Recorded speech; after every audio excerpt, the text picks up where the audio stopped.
What's going on, fellas? I just pulled up to the Nashua Zoo. Today's about to be a different style of video. I'm going to do a recovery day for my legs, get my shit right. It's going to be a lot of like voicing over. I'm just going to kind of record and montage whatever needs to be recorded and montaged. And, as always, we'll make it happen. But here we go, recovery day coming up. Alright, so I'm going to start off with some tib raises. That'll be the only workout I do, just very light to recover, and then we'll get into stretching and some foam rolling. I'll throw over voiceover over and explain what I'm doing and what it's stretching and how long I hold in the whole Started off with the classic, the tib raise. I mean, this exercise is money. I got this from the ATG page, the Athletic Truth Group. This trains the antagonistic muscle of the calf, the tibialis. I've talked about this many times. This prevents shin splints. I'm an athlete. I play basketball, so this is good for me. This has kept me, from getting shin splints for a while as a bigger kid, 6'5". So I do these every leg workout. Alright, I just finished my tib raises, 2 sets of 25, no weight, something like keep the shins intact. Now I got some stretching. Usually do 35-second hold each stretch because I read somewhere that 30 seconds for flexibility is required. So I figured 35 seconds account for some human error. And I know my friend Evan helped me put this stretching routine together, so maybe this will help you guys, maybe not, but we'll see what happens. Played some basketball last night. I went to the CYA with the homies. Got a few bangs. Was playing pretty light because I got men's league tonight. But I'm not Kawhi. I play back to back. Started off with one of my favorite stretches here, just the banded lying hamstring stretch. This feels great on the hamstring. We're going to take it in all 3 directions with the cue being point both toes to the sky, both your top foot and your bottom foot, as you can see here. After 35 seconds, we're going to swing the foot over here and just hold right here. This is going to get the hip a little involved here. The hardest part about this exercise right here is keeping that toe pointed to the sky. Fucking sucks, but it's great for the stretch. After that, we get a little crazy with it. This one's the worst stretch by far, in my opinion, probably because of my shitty mobility. Go outwards, same thing, keep the toe pointed to the sky. It's going to stretch the hip. This feels like shit for me.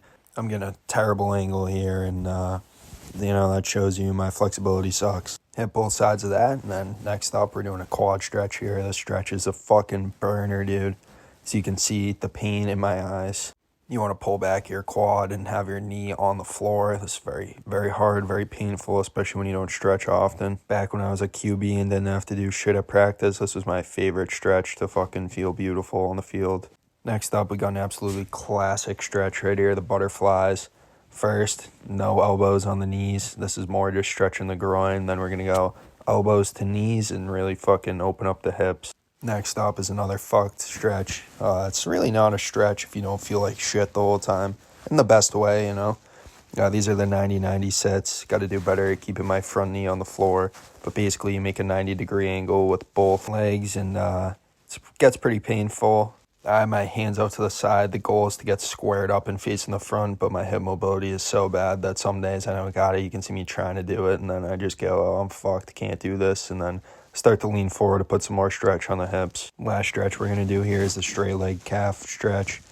Just basically doing push-ups on the wall against the calf to really stretch it out there. I go till I'm feeling nice on both sides, and then that'll do it for the stretching aspect of this. After that, it's time for the foam roller. First, I start with my hamstrings, get them nice and fucking loosened up, get the knots out of them. Foam rolling's great for recovery.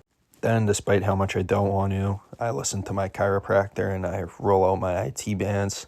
This feels like shit. My IT bands are super tight and this is very painful. One of the worst ways to foam roll.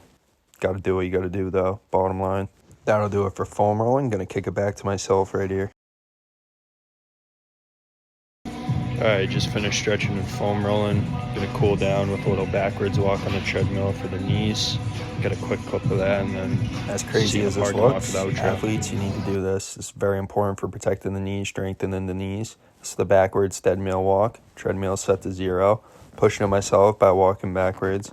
Got the slides on, which is a little oppy, but it does the job. I do this for 3 minutes, and then that's it. That's a wrap.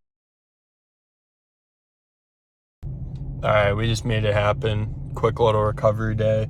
Took me 30 minutes.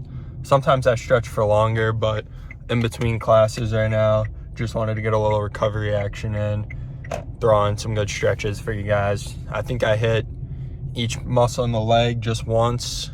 Sometimes I double down.